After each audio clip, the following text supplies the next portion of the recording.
Hi mga ka-Arc Life, ang pasyente natin ngayon ay na-diagnose sa doktor na congenital heart disease.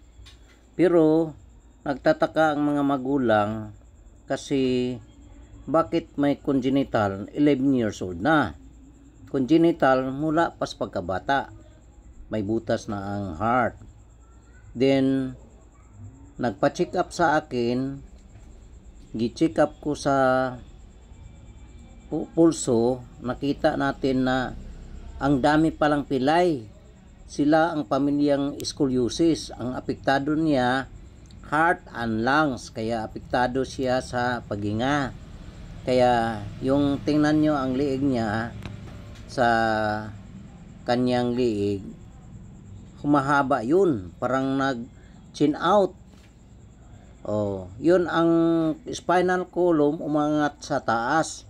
So hindi makasupply ng bawat organ doon sa, halimbawa yung kapa ko ngayon diyan sa thoracic 2. Ang thoracic 2 mag-supply doon sa, kung tingnan niyo yung ako pang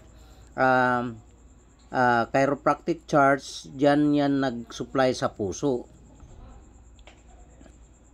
Then, pagkatapos sa thoracic 3, lungs na yan.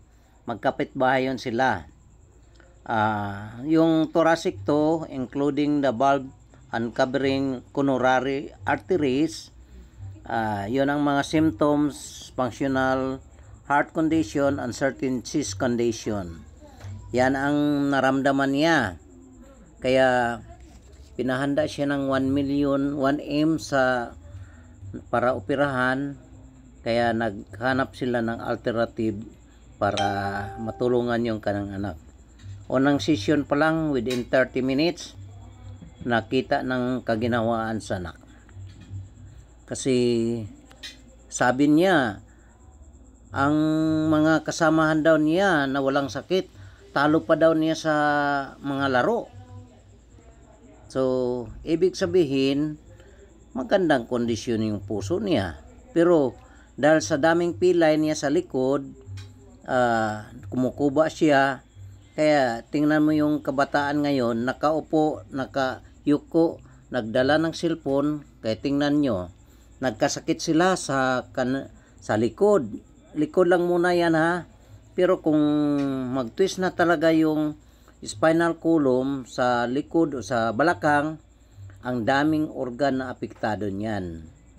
Kaya kayo mga magulang, tingnan nyo yung mga anak nyo ha. Kung mag-cellphone sila, huwag pa pasandal ng pader at saka yumuyuko kasi apektado yung gulugod nila. Kaya kailangan bantayan sila.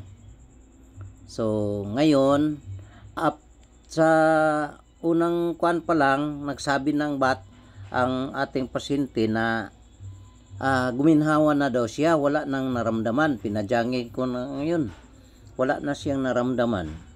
So ngayon, abangan natin ang sunod na session, kasi sa sunod na session ating pakiramdaman kung anong resulta ng ating after per session. So ngayon, nakikita natin mga ka-Arc Life nga gumaganda na ang figure niya, no? Structural na sa buto at sa katawan, umangat na. Then ating nakikita, pinakita dyan yung charts about sa heart, ang acupuncture